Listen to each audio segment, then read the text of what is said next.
Hello, everybody, and welcome back to the starting nine. Martino Puccio, Mike Phillips alongside you guys. We got some more bells and whistles today, as you can tell by the U Stadium logo at the top. Mike's got his beautiful Mets home run apple mug.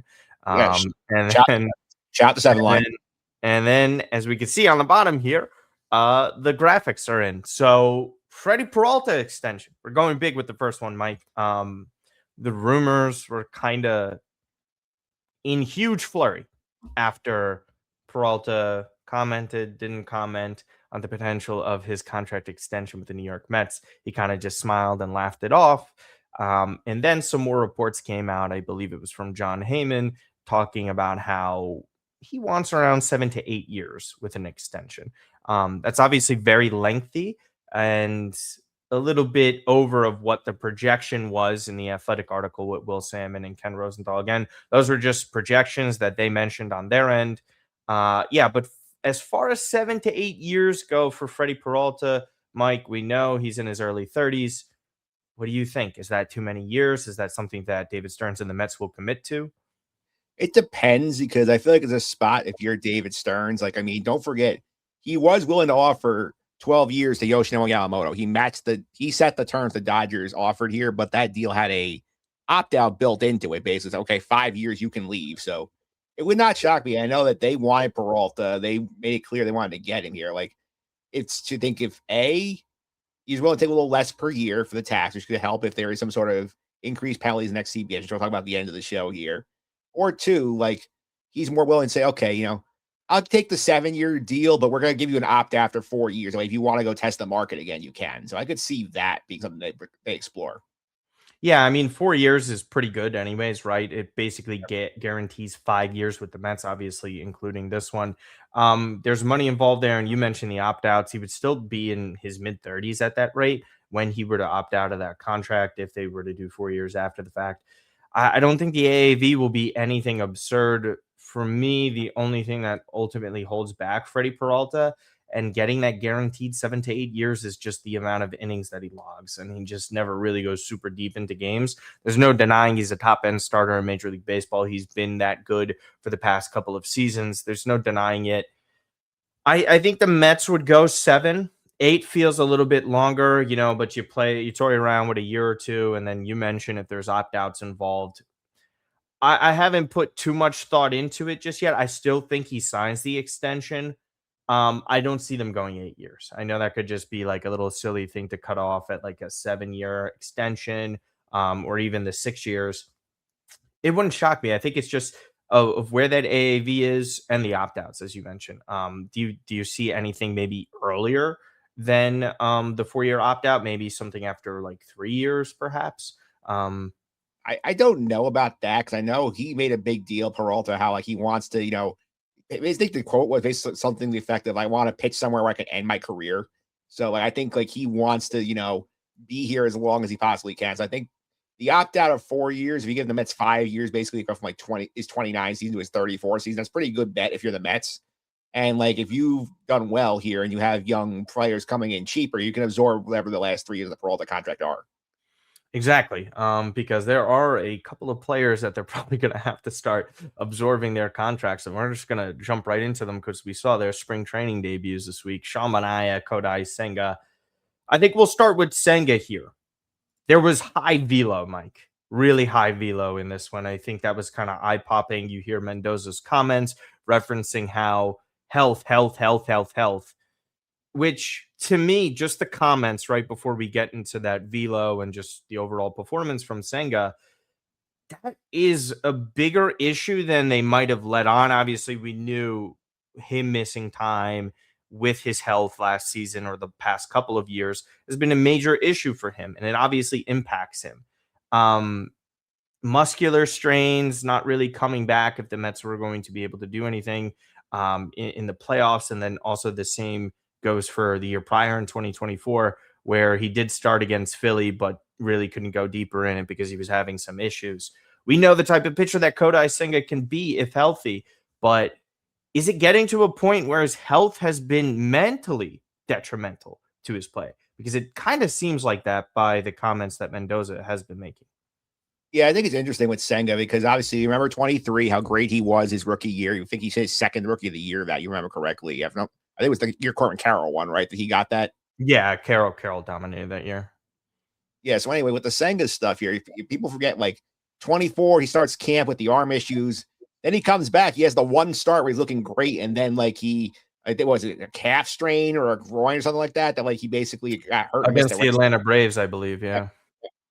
Yeah, and then like he basically was saying, like he never really built up, and then like they were trying to change mechanics a little bit last year, and then that sort of he's trying to change on the fly in the season, and Pete pulls him off the bed, his hamstring pulls, is never the same again. Like him having a healthy offseason where he's not worried about, okay, I'm not going to pull this, I'm not going to strengthen that, I'm just going to go through my stuff. He is a little more cerebral, he is a little more like in his head about things, but like I think like maybe getting a new voice would be helpful for him too, because obviously like he's only dealt with Jeremy Hefner's career, and now maybe getting a fresh perspective that will help him like unlock some things. 6 starters. Do you think that's a factor as well for him potentially? Again, we don't know for sure what the plan is with the actual stars here because they still have a week and 2.5 weeks to get to opening day, and a lot could happen between now and 2.5 weeks. Because we saw last year, this man had 3 days. That's it. 2 guys get hurt. So Yes. Yes. so I know he has said he's willing to pitch on every 5th day if they want him to. So he said he's never made an issue that like he's the one who won. He said it's their suggestion to do it. I think he's the ultimate X factor in this starting rotation. I think there's no mistaking that. And obviously, we'll get to the Shamanaya part of it. But Kodai Senga, again, he was pitching at an all-star level. That ERA wasn't really truly reflective of how he was pitching. I don't think anyone thought he was that dominant of a sub-2 ERA type of starter. But to even have that type of ERA kind of screams that you were pitching well in the time that you were on the mound. I think for Senga, it's imperative to be healthy. People think that his lack of control had to do with his health, excuse me, and relating to his mechanics. If he's not able to throw the way that he wants to throw, it's harder for him to get a grip on the baseball. I just want to see a fully healthy season from him. If we get that, that's a huge question mark. But if so, then that's a huge swing for this Mets rotation and just this ball club. I'm not fully convinced of it. I think that's been known, but I do hope so. But it's a very encouraging sign to see him hit like 99 on the gun, especially this early in March. Oh yeah, he threw 50 pitches. He have 2 home runs. That was the wind was blowing out at Jupiter. That's not a big deal to me. Like as long as he's hitting his velo and he's feeling good, I'm happy about that. And the Exactly. best version of the Met playoff rotation, if they do get there, has Kodai Senga in it. So I think you want him to be pitching well. Absolutely. And another guy who did pitch well back in 24, Sean Manaea. I mean, 25 was just a complete lost season for him after getting that contract from the Mets for 3 years. Listen, the loose body chip in his elbow, he did not get removed. There were some rumblings that could have affected his mechanics because he's such a precise mechanical pitcher because his stuff isn't extra stuffy, right? Like overwhelming for hitters. He really is about that pinpoint control and that arm angle, which was a huge factor into why he performed well for the Mets in 2024. Obviously, injuries and then terrible performance really cratered his 2025 season. What did you see in this spring debut? I mean, again, I don't really care too much about results. You don't love that. Like, he is more of a contact pitcher, obviously. Um, Again, to me, it's a little bit about health. I am not expecting too much from him just yet. Obviously, the Senga pitching was far more impressive and encouraging than kind of what we saw from Manaea. It feels like Manaea is still going to take a little bit more time to ramp up. What did you think? Yeah, I think the thing you're worried about more with Manaea is that his velocity was down coming out of that start. I think Laura Albanese, who's the Met beat writer for the for Newsday, talked about this, that basically his fastball averaged 91.7 miles per hour last year. He averaged 88.1 in his start. And I know it's early, I know he hasn't built up, but and he claimed at the start I was throwing, some cutters in there. It's a little skewed, but you're dropping 3 miles an hour off your fastball year to year is not good. That's usually a sign something is amiss. And not to mention, he doesn't have that Bartolo Colon type of control, like where you saw Bartolo in the 2014, 2016 era, where sure it wasn't gas, but he could pinpoint his location. And as we mentioned, Mania is so reliant upon his mechanics basically being perfect at this point in his career. Um, Again, for me, he doesn't turn it around. You know, this is his last year with the Mets. This is a lot less wiggle room for someone like him. We'll see. I'm willing to give him time. He needs to ramp it up. I'm not asking for overwhelming velo as you kind of like were discussing that aspect of his game, but just get back to a more average level in regards to it. If you had a rank on a scale of 1 to 10 for both of these pitchers before we move on, who are you more confident in after this debut? After these debuts, excuse I would say on a scale of 1 to 10, about a 7 for Senga. I'm about like a 4.5 to 5 on Mania. me. 4.5 for 5. I agree with you on Mania, and truthfully, I'm going to surprise you a little bit. 8.5 for me on Senga. Being able to hit that high of velo, throw the 50 pitches as you mentioned. I don't really care about results, home runs, or whatever in spring training. Who really cares? But yeah, the Mania stuff is worrisome for me. I can't deny it. And I don't really think that he's going to have that much of wiggle room this season to succeed, especially what we've seen from some of the Mets pitchers in the minor leagues. Specifically Ryan Lambert's one of these guys. We'll talk about a few other prospects, but we'll start with Lambert first, Mike. I mean, this is the guy that really kind of opened eyes on the pitching side of things. We were familiar with the Winnegers, the Santucci's, obviously Jonah Tong, who didn't wow anybody in spring training, but Lambert came in throwing gas, had a fantastic minor league season last year, another draft pick from 2024. And then the article comes about from Anthony DeComo talking about how often Lambert was drinking eggs, which pointed to me or rang a bell in my head saying this guy's a psychopath, and that's exactly what you need for the bullpen. What are your initial thoughts on Ryan Lambert, and could you drink more eggs than he did? No, I cannot do more eggs than he did. I know there were stories that he drank like 830 raw eggs a day for a month, basically, which to me, like, I know there's a guy in Survivor 50 who loves to eat eggs. I don't think he eats them raw. So, like, shout out to Ryan Lambert for following the Rocky diet, basically, to build up his velo. And you know what? Very impressive stuff with him. I know there's not a lot of wiggle room for camp here, but for the bullpen, but he has a chance to really get in here. Great story from the Athletic this morning, also from Tim Britton in his This Week in Mets column about Ryan Lambert is not just a velo, is that the vertical, he has incredible induced vertical break, which basically is how the fastball appears to rise in the strike zone. And when you have a guy who throws hard, it looks like it's rising on you. That's very, very hard to hit. So he may not make it out of camp, but I think he will be up here, probably one of the first opportunities to get there.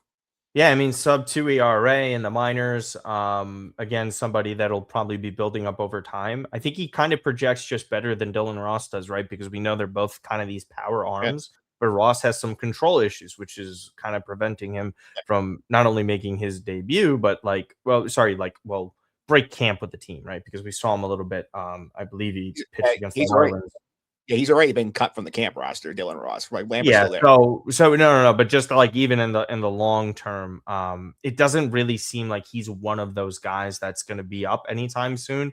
Because if Ross doesn't really improve on his control, then I don't see how he ends up getting on the roster here. But Lambert comes in guns blazing, chugging eggs. This is just the kind of camp that you need to have in order to break it with the Mets. Ultimately, I don't think so. Since they've been relatively healthy, knock on wood, I don't think that they have to make that decision where they call him up. Do you think that there is a world that Ryan Lambert gets called up for the Mets out of camp? Sorry, break camp with them. Well, he has not touched AAA, which means I don't think they will. I think they have nothing to lose putting him down there and letting him, get some regular work and like late clutch situations. They have options for their bullpen. They're gonna carry a second lefty while Minter's out. They're gonna carry. I guess they're probably gonna try and carry Craig Kimbrell as long as he looks confident to see what they have there because he has an opt out at the end of camp. Brazaban's, I give them a bunch of innings. Myers will factor in that mix. They don't need him now, but I feel like if somebody gets out the gate rough, like he might get a call early. Yeah. Any other spring breakout players that you wanted to discuss? Is it the ghost of AJ Ewing, and how well he's being received in spring training. He's again another one of those guys that just is starting to wow people in Mets camp. We get a good look at him. Was phenomenal in the minor leagues. Just a multi-tool type of player. Good contact, good with runners in scoring position. Has tons of speed, plus glove in the outfield. Is he one of those guys that has been jumping out to you in this spring trading, or is there a couple other guys that have caught your eye? Yeah, he's definitely been somebody I'm watching here because obviously, like you hear rumors that they wouldn't part with him in deadline deals last year. They were giving up other guys who had more name value, like Drew Gilbert, because they held on to him. I know Howie Rose raved about him when he's seen him. Mendoza has raised about him here. He's a guy just like how fast he is something you could keep an eye on here, especially like when you're in the stretch run here and you're in that point. He says, okay, now we can carry the extra guy. Let's bring somebody up here who can play defense and steal a base for us. We need it here. I feel like that's the prime spot to see AJ Ewing come up. Yeah, absolutely. And say a Tyrone Taylor struggles and Luis Robert has some injury issues, which we all know he has a history of, that could open a position for him. I wouldn't be too surprised, as you mentioned, especially if he keeps on hitting at the rate that he does. Already showed a little bit of pop too. A lot of people in the minor league circles regarding the Mets that a lot of people watch them. I saw a couple Jose Reyes type of comps, and I would be led to believe that that comes from his speed and defensive ability, where he's just got that like wow electric factor to him. So for me, that's one of the more exciting ones. Carson Bench, as we know, that's not really kind of a player that would kind of fit this mold and description of guys that we're talking about. He's played well this spring. He showed off the glove as well. Not the greatest of power contact, right? We did see him pop a home run. That was nice to see. But, they've been kind of, other types of like good contact hitting, nothing overly powerful, I guess you could say. But yeah, any other kind of players outside of that, you Yeah. think? I mean, obviously, the breakout game I love because it's a fun way to show off like what these teams have in their farm systems here. It make the rules basically like if you're on like, you can't think of anybody who's on a 40, but like or injured. So like most of your top 30 guys are playing in this game. I think a couple of guys, obviously, the position player wise, the Mets. You're looking at Reimer and Ryan Clifford, obviously, are there. Nick Borbito, he comes back from the WBC. Somebody could be an early outfield out here. The sleeper on the position player side, I think is Chris Suero, the catcher, who can also play first in the corners because he's fast. So like Mhm. somebody like that, like he might have on the 40-man roster sooner than later. Like if Luis Torrens or Alvarez suffers an injury. Any thoughts on Christian Patchy? That He's was an been incredible. dominating. He had an incredible catch the other day. It's also hitting I think at 1.700 for spring. Um, It's just I like saw a bunch of people basically say like this is the reverse Kellenic yeah, of what people thought Kellenic would do with the Braves because he went there and that's like of course he would succeed. Some people are like maybe Christian Patchy's one of those guys. But it's really hard to see him getting anything out of camp and that kind of stuff. And it's like funny to me too is that Tyrone Taylor already has a couple of home runs this spring training where he yep. only had two all of last year, I believe. Now, I, just like this isn't diverting a little bit from the conversation, but are we already potentially seeing uh, a lot of stuff being changed on the hitting side of things after getting rid of the two hitting coaches that the Mets had from last year? well, I mean, it's tough to judge off spring training games because I can't really say anything because of like the quality of pitching you're going against most of the time. Like for that's a check back in May for me. Like see where I look about like 6 weeks of games. Absolutely. And speaking of other breakout players, you wanted to discuss this, so I'm going to toss this over to you. Spring breakout roster for the Yankees. We know of some of these guys, right? George Lombard had some big moments against big pitchers, right? Garrett Crochet. We saw Freddy Peralta over the weekend where he's getting extra base hits off of these pitchers. Obviously, a guy that kind of is looming in the shadows of potentially taking the shortstop job away from Anthony Volpe. And then on the other hand, we see Spencer Jones. Anyone else that kind of like pops out to you? Lorang, the pitcher, I might have said his last name wrong. Yeah, That yeah, kid is electric. That yeah, is a really talented pitcher. yeah. Out of I'm so all the Yankees and players that I've seen of the youngsters coming up, that is the number one guy that made me drop my jaw and say that is a talent and he could be terrifying. Yeah, you're looking at it. It's very interesting. I'm looking at their breakdown basically here. Like I think the Mets is about a 50-50 split between pitchers and hitters. The Yankees probably like 75% pitchers of the top 30 are there, which shows you how their pitching operation is much more advanced than the hitting operation in terms of spring breakout stuff here. As you mentioned, LaGrange, who I think is going to be a very fun guy to watch. Elmer Rodriguez too, considering like some of the issues they've had with pitching injuries in camp. Right. Like I'm like ish guys like coming back late. Like these guys I'd be watching because like one or two of them might be up in the Bronx sooner than you think. Yeah, absolutely. And we were discussing that. I think it was either last week or the week prior, where the Yankees don't really have that affordability um, with with the starting pitchers because of where Cam is at right now. Garrett Cole is still working his way back as well. Rodon obviously had the operation on the offseason. There's just so many different things that they have to kind of maneuver around right now. But if they have these guys ready and prepped to go, it's huge because we also know that they traded away quite a few guys that were important in their system. Obviously, in the Juan Soto trade just a couple off seasons ago. So the Yankees, like it is rather impressive to kind of see how some of these pitchers have progressed. Obviously, they're more boomer bust hitter prospects. We'll talk about Lombard a little bit later. Spencer Jones, and even I guess if you want to type group in the Martian with them here, they have to show out just a little bit more, but it just doesn't feel like there's an avenue for them to be a starter out of spring training. Like I would be surprised at either of those, right?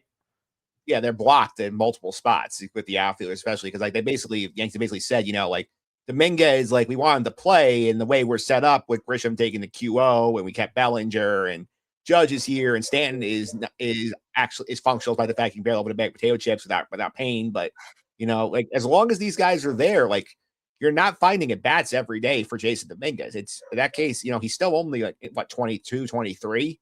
Like it's Yes, better off very young.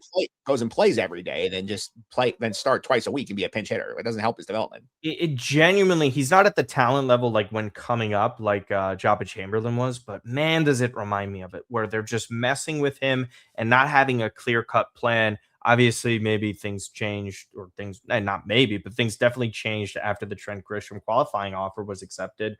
I don't think that they're handling Dominguez well. It's not even about him being this great player, or will we know he'll be great. We just can't find out because they don't have a plan for him. And they're worried about his defense as well. There's just too many question marks for me where the Yankees are just trying to hope that this guy turns out, where you waste kind of another year of him. It could not only hurt his confidence, it hurts his trade value on an overall level. I don't really like how they handled Dominguez these past 2 years. And it's not to say that he's earned anything, right? Because if he was good enough, he'd be starting every day, and they probably maybe wouldn't offer something to Grisham, but that's still a separate situation. So, any It's, other it's final guys on the breakout here before we move on? I think we're going to break up. I think to build on your Dominguez point here, it's very interesting like how especially the Yankees will give them credit. Like they are a machine developing pitching. They always seem to have guys that you've heard of, you haven't heard of. I mean, this time last, I don't think any of us have really heard of Cam Schlittler, and now Yeah. he's going to be one of the most important guys in the Yankee rotation. Like give them credit for that. But in terms of position player side, we get a lot of hype on these guys coming up. We heard when they signed Jason Dominguez, they gave him a nickname and said he's the next Mickey Mantle, basically. And we heard it with Anthony Volpe. We're not signing anybody because he's our next shortstop to the next Derek Jeter. And then they give these guys all these hype. They don't give them enough run time to sort of, I mean, meet these even Spencer Jones to a degree, right? Not to cut you off, but they were saying like Spencer Jones is only available in uh Paul Paul Skeens Skeens. discussions. Yeah.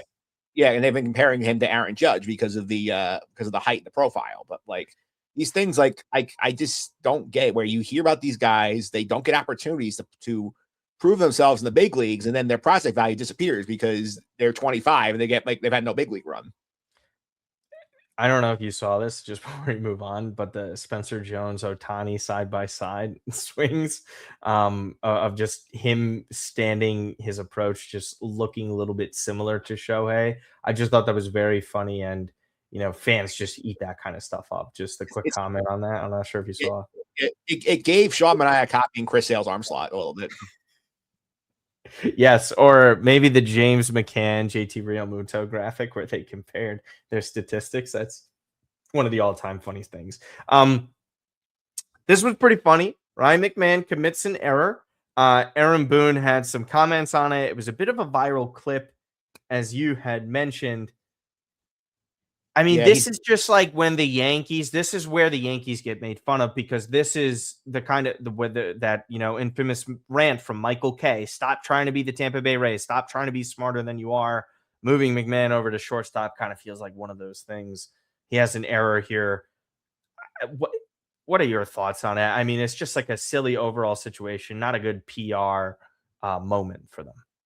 Well, I mean, I think they got unlucky that Boone was doing the in-game interview during that play, because like you basically hear him like basically like mutter "damn it" at the end of the interview when he sees Ryan McMahon throw a ball away, which you don't want. But the thing with the Ryan McMahon thing is like the Yankees are trying to like fit as many of their like their guys in the box as possible, and they don't have Volpe opening day. They have Jose Caballero, I think, slated for a shortstop, and I Correct. think the idea is obviously that like we can get it's a debate. Do we keep Ben Rice as the backup catcher and just send Escara down to AAA? We Right. like do we need to keep Oswaldo Cabrera? We can sneak Randall Grichuk onto the roster. We already have Rosario. Like Yeah. we want to keep like some of these guys here. Like, can we get away with Ryan McMahon as our backup shortstop if something happens here? And to me, it's just something where like I get he's a great defender at third base. He has Right. shown that he's a Gold Glove winner at third base.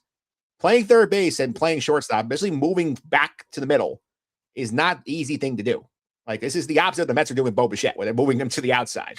Like I Yeah. think like when you look at this here, it's like I mean Ryan McMahon is a gamer, he'll try and like, but I think it's trying to fit a square peg into a round hole here, just to like give yourself a month of Randall Grichuk. Like I think it's like you got like I think you kind of got to bite the bullet and keep Oswaldo Cabrera up because at least he can play the position if Jose Caballero's not hitting. Yeah, he's one of their more versatile players. I get it. It's a look in spring training. It's not like they're actually trying this out for real. I think just the moment Oh, with I Aaron agree. Boone, with This Aaron is Boone, it was just yeah. silly. Yeah, it's just clearly like, hey, the games don't count. Let's try this and see if we can get away with it. And I think right now it's clear. I don't think they can get away with it. No, they can't. But I think some positive signs, and there is a D missing here in George Lombard's name, so forgive me, sir.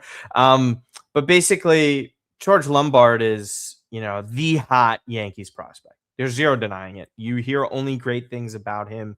He has performed relatively well. Maybe his numbers are not as great hitting wise, but you just see the flashes at such a young age, regardless if it's spring training or not, having the confidence and hitting like that off of Garrett Crochet, getting an extra base hit off of Freddy Peralta. There's some positive signs here from Lombard. I think that there is this potential possibility that you could see him up in August of this year. If things do not go well with Anthony Volpe when he returns, and Jose Caballero isn't really somebody that could be of use there, and then we've already kind of seen this Ryan McMahon experiment. Your thoughts overall on Mr. George Lombard? I'd like to see flashes from top prospects like this in spring training, and he's giving you just that. Yeah, for sure. I mean, this is a guy you want to see him there, see like what he can do. Like he's showing you, he's seeing good pitching and making contact here. He's looking with the glove, which is also something you're encouraged here. The thing I just say to the Yankees with Lombard here is like, I know that they've already moved on from Volpe in the Yankee fans' minds. Okay, now George Lombard's our new guy, and like there's some thought like if Jazz leaves next year, maybe like George Lombard our shortstop and they put Volpe second base if you're gonna Right. insist on keeping Yeah. Volpe around. But to me, like, can we let the kid develop, please, and let him hit his way in the major leagues instead of just like rushing him and anointing that he's ready?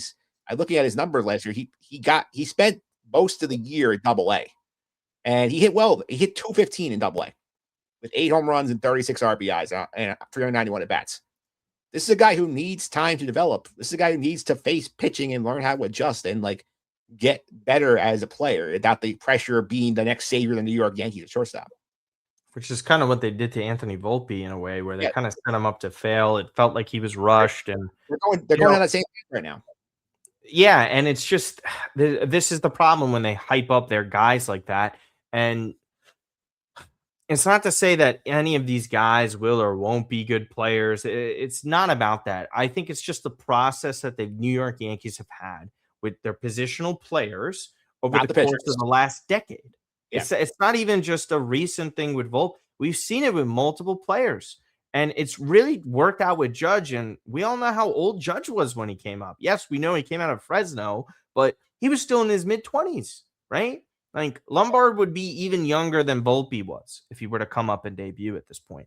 That's just the typical jumping of the gun in this like back end of the Cashman era of the New York Yankees, where it feels like they're so desperate for something to work out with a positional prospect that they sort of rush them.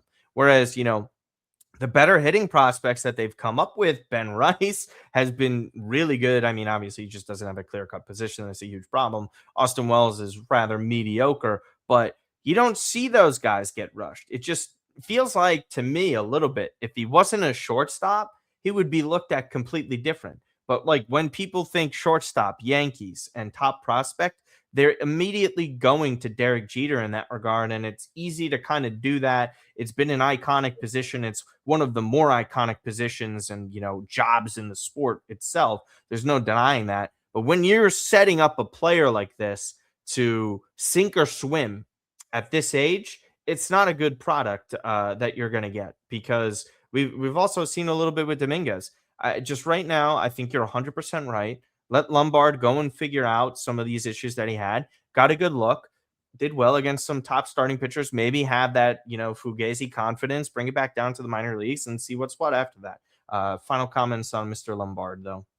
Yeah, it's the same thing. It's like I feel bad for these guys who are basically being asked, like, "Oh, you're going to be the next Derek Jeter." Like, we don't need the next Derek Jeter. Can we let these guys be themselves? And like, I think part of that has hurt Volpe a bit too, because Volpe, especially when the Yankees sat out of like an entire wave of star shortstop moving, because no, we have to hold shortstop for Anthony Volpe because he's gonna be the best prospects in sliced bread, and it doesn't. And then he comes up here and he's good, he's not great.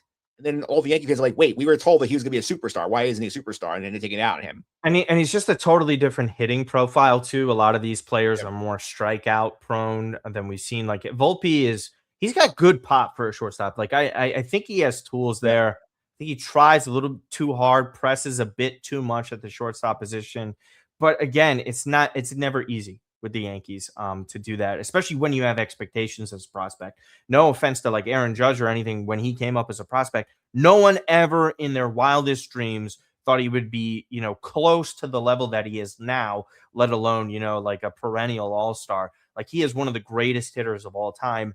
I think the less pressure that they could put on these guys, the better, because we've seen the Yankees prospects who don't have the height tend to succeed, and the ones that do end up sinking. So look at Ben Rice, same example. Like nobody thought Ben Rice was anything. All of a sudden, he's like now, like he's been good since he came up. I mean, Cam is the same thing. Luis Hill, another guy too. Luis was so good. I don't count the pitching. I remember I look back while we were on the air about the 2017 like top prospect list the Yankees had going that season. Aaron Judge was 7th on that list. And number 1 was Gleyber Torres, who had a fine career as a Yankee. He was a fine second baseman, but the hype that they got him from the Cubs basically made it sound like, oh my God, this is a future level second baseman, like Hall of Fame level second baseman. He was a good everyday second baseman. And we saw with Detroit, he was good there too, but like he was not the generational superstar the Yankees hyped him out to be. No. Speaking of generational superstars, we got here. Listen, Shohei Ohtani. Judge had good moments so far, right? In this. Ohtani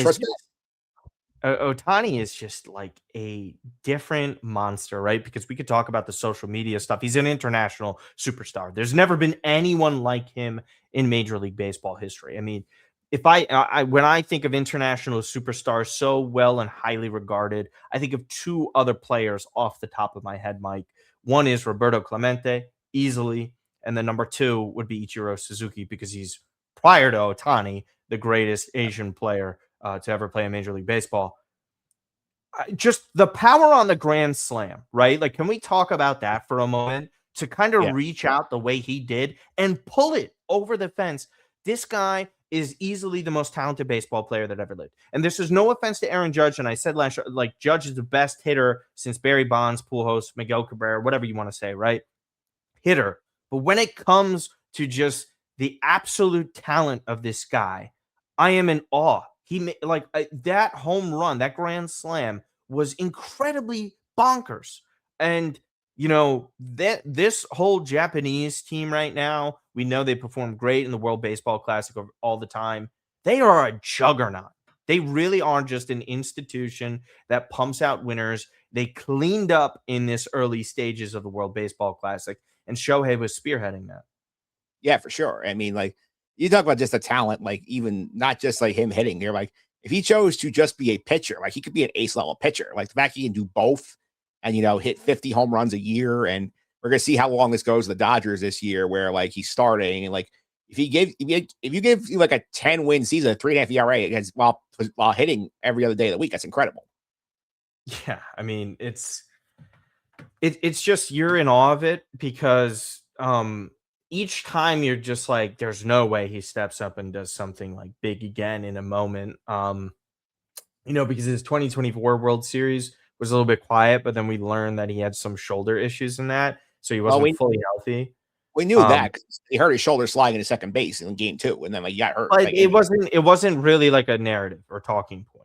Is kind of what it was. It was just like Judge and Ohtani are sucking in the World Series, and it's really Freddie Freeman versus Juan Soto at that point. If that's what it just felt like storyline wise.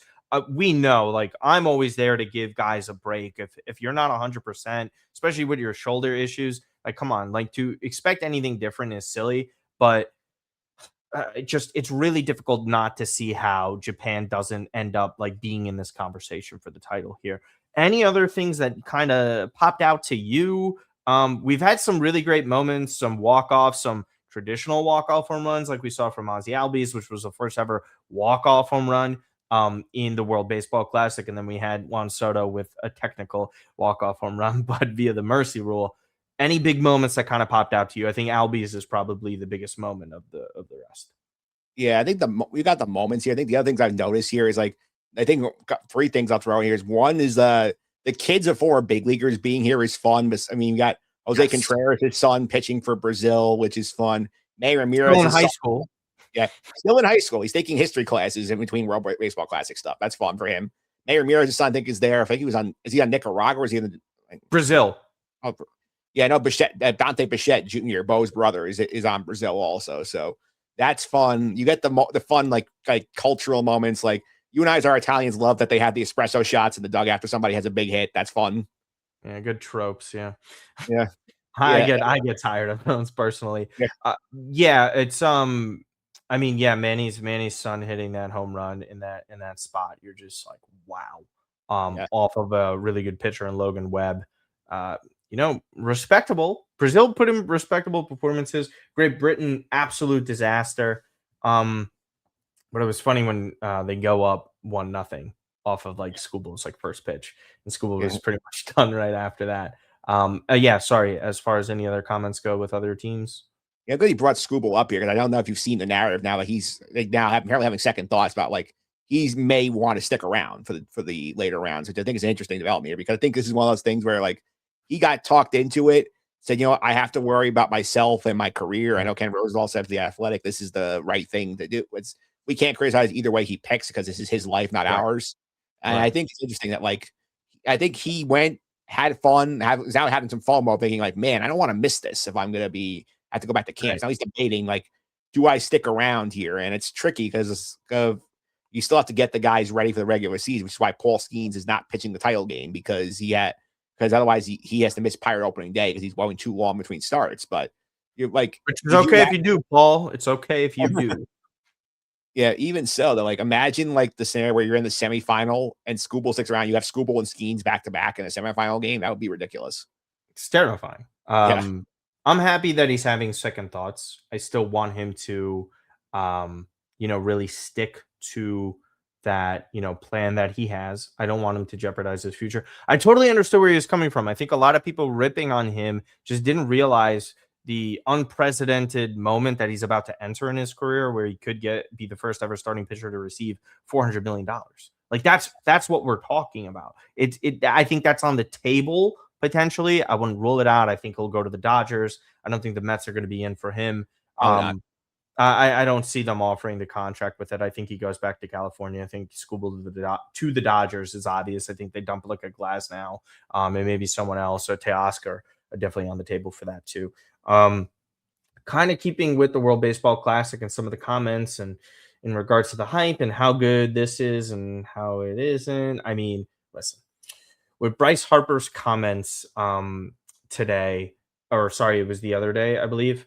He was discussing on how the Olympics are better than the World Baseball Classic. And it is such a short-sighted comment in the moment when the World Baseball Classic is being played and how entertaining it is for a lot of people. He doesn't have to say this. Like, we all know the Olympics is a bigger tournament or, athletic event.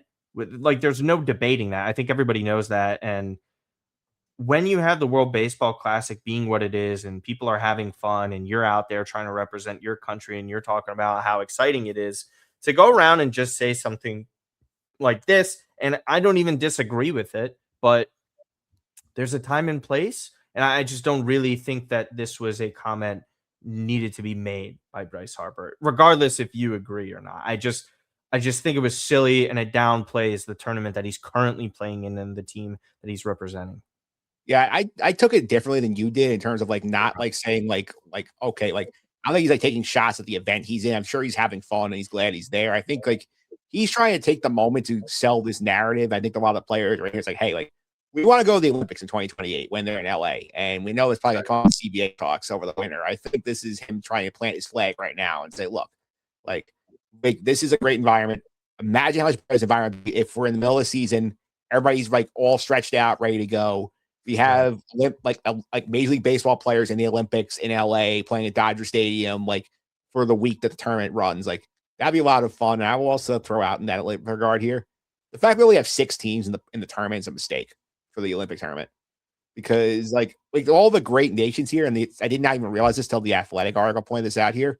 The teams that we talked about last week with the Americas and the WBC trying to qualify, Mhm. this is the only window. They don't get to be in that international like Right. competition.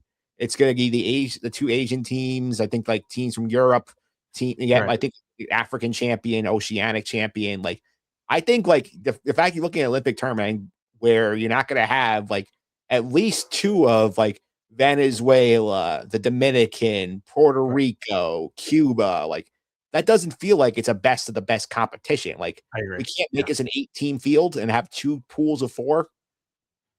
Yeah, I mean, it's like a 2.5 week event that they could easily fit it in. It's just, I agree with you in that wholeheartedly. And if you want the best of the best and having that sport in the Olympics, you gotta try and be as inclusive as possible. Leaving out some of the top Caribbean teams, as you mentioned, doesn't do the sport or the Olympics any favor when you have that sport involved in it. I agree with you. And I understand to a degree where Bryce was coming from, but for me, there's a time and a place, and I think it was just kind of like a backhanded shot at the World Baseball Classic. Like it's like yes, we get it. Sunny days are better than rainy days. You just don't need to say it all the time. It's just to me, that's how I viewed it. I wasn't the biggest fan of that. Something I'm also not a big fan of whatsoever is the salary cap in baseball. John Heyman kind of spoke about it. You have the floor with this. So go ahead, John Heyman on the salary cap. Yeah, I know John Heyman is talking about the salary cap. He said he got some figures from teams. I think, if I remember correctly, he sent you that the cap we're looking at was about 250 million, Yeah. which a lot of these teams will be over. And they said that we have a period to phase into it.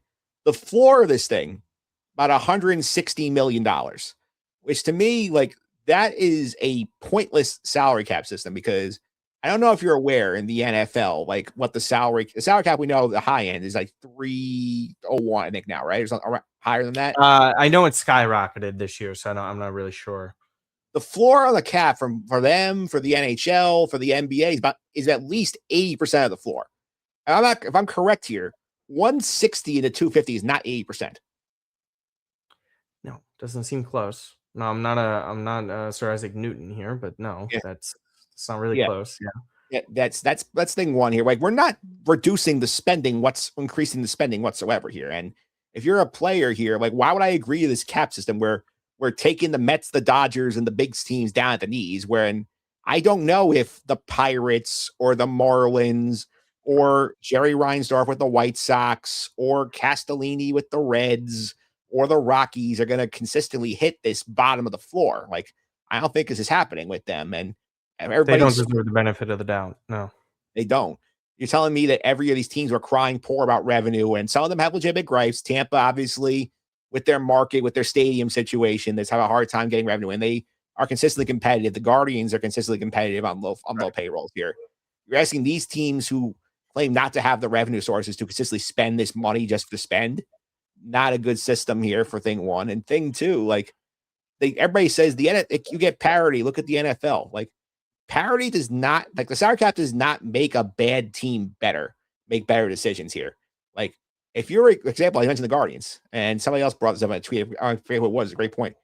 You would much rather be a Cleveland Guardian fan over the last 2 decades than a Cleveland Brown fan who was in the NFL with the salary cap.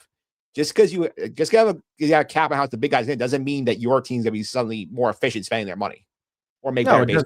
No, money doesn't make you competent. We saw that with the Mets, and I mean the Jets spend an exorbitant amount of money, and so even the point of like parity, they just had a repeat champion for the first time in a quarter of a century. So what are we talking about here, right? Like we saw multiple teams compete, smaller market teams get to those moments.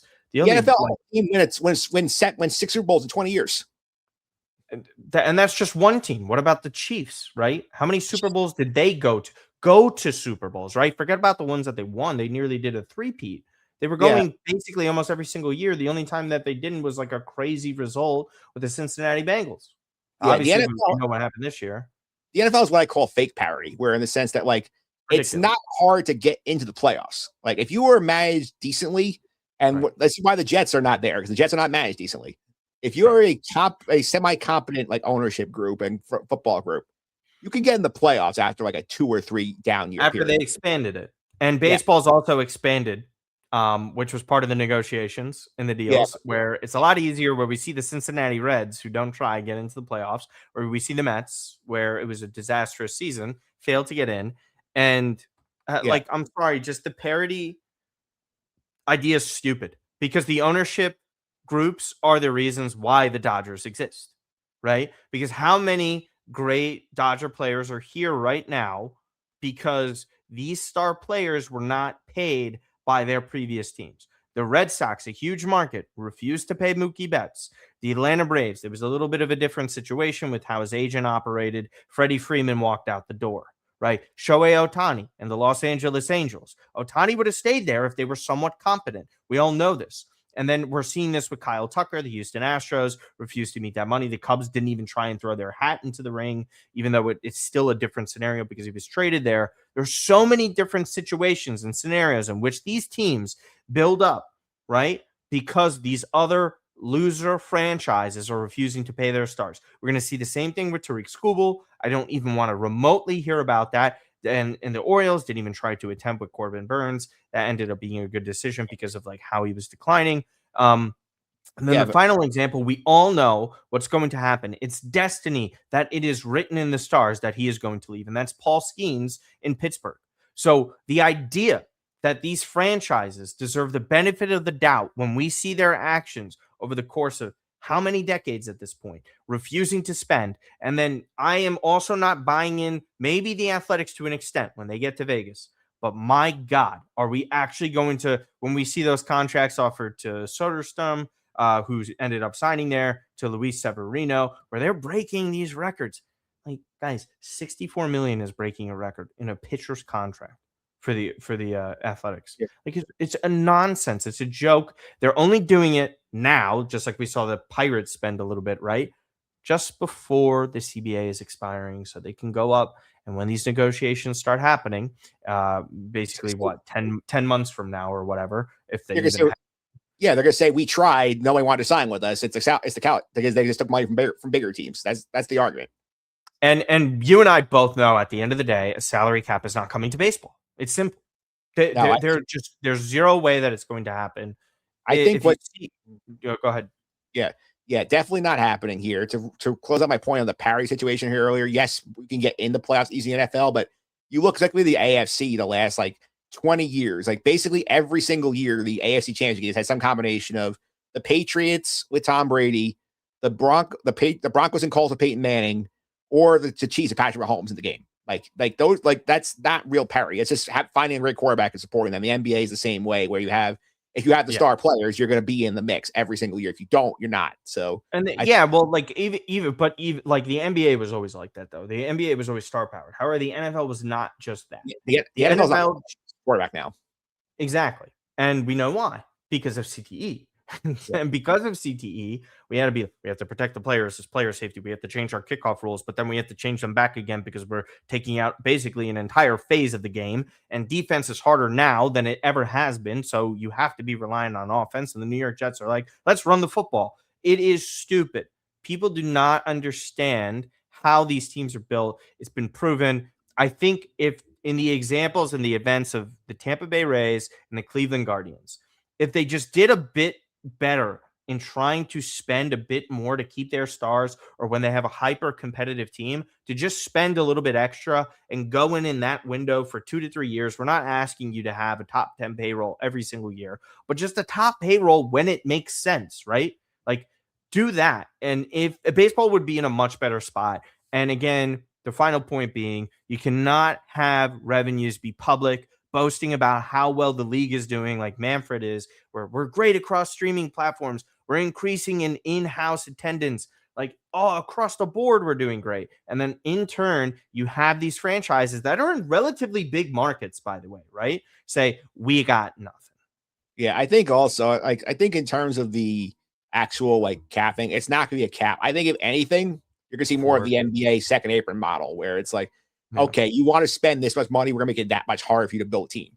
I think that's where you're going to end up heading with this. I think that's where I think you do in terms of the cases like of your Clevelands, of your Tampas, of these teams. I think you got to kind of get more of this revenue into their pockets and actually like find a way to dictate it here. And I think one of the big complaints that these markets has, oh, like we can't sign our guys because they're just going to go the highest bidder here. I think there should be something put in here, maybe like where the league office has like a fund where like if the Pirates want to keep Paul Skeens, they can like give him a big offer, but the league will help with some of the salary here because Pittsburgh wants to do that. But they don't need to, because we've seen teams do and make decisions where Bobby Witt's getting paid before he hits anything. Churrillo, same goes for Corbin Carroll is another player too. We see that they're capable of doing that, where they're spending some. It's nothing like crazy, right? Like we're not talking. Soderstrom had a lesser deal. I thought he could have made more, but he guaranteed money for himself. That's fine. But we also see the Ozzy Albies contracts of the world, where you're like, that dude got ripped off. That's insane. And Acuna does feel like that on a level. I just don't see how the owners come out with a better deal here. And I don't think that they're going to try and move off of that. I think there's going to be this is going to be a multiple front war here. I think there's going to be owners versus owners and then players versus owners. Yeah. This isn't going to be a simple resolution. I think the season, if they were to play a full season, I think it starts late. I think you see a World Series in November. If that were to happen, I think there's games missed still. I stand by that. I don't see how they start on time. I think the players end up winning. I don't think there ends up being a salary cap. I think to your point, there is going to be something similar to that second apron type of deal that the NBA has, that nobody likes, that CJ McCollum negotiated. But that's something again, though. Like if you want to stop the Dodgers, we've seen this with teams in the NBA where like that thing is so restrictive in terms of team building that anybody who's in there is not in there for more than like a year or two before they say we have to get out. We can't build a team. I know you're a Boston Celtics guy. You saw them do that. Like after Jason Tatum got hurt, they basically got rid of half their rotation because they didn't want to be in the second apron. Yeah, I mean they got literally under the luxury tax with how they were doing things. So like, okay, Porzingis, Al Horford, Luke Cornett, Drew Holiday, get them out. This isn't worth it at this point for the penalties that we're going to have for a team that might have an outside chance of making the NBA Finals. So we'll see what ends up happening there. That's down the road, thankfully, but just to at least cover it for now. Mike, any other topics or comments that you wanted to discuss before we wrap up here? No, I think we're good. I think we hit pretty much everything we wanted to this week. Yep. And everybody can go and follow you at mphillips331 on all your social media. Selection Sunday is this coming Sunday. Duke absolutely annihilated UNC over the weekend. It was beautiful to see. Caleb Foster hurt. Patrick Ngongba went down. I understand they didn't have Caleb Wilson, but I don't give a shit about them. Beautiful to see. Are you excited? Our Gales, by the way, their worst performance in the MAC tournament since 2012, 2011 or something, I believe. A little bit earlier than that. Yeah, I think a little earlier than that, but like Kevin Willard, yeah. a lot of fun with Champ Week this week here. People always look forward to the NCAA tournament. This week in particular, if you're a college basketball fan, you get basically wall to wall basketball from like Tuesday to Sunday until the selection show. Like, and you get all these great games. You get the bubble drama. If Auburn is in the tournament, we will riot next week unless they win the SEC, because the fact that a 15 loss SEC team is on the bubble is absurd. I think we should just ban Auburn. Ban them. The audacity and arrogance of them to even think that they're entitled to a potential position is disgusting. Like, genuinely. I cannot.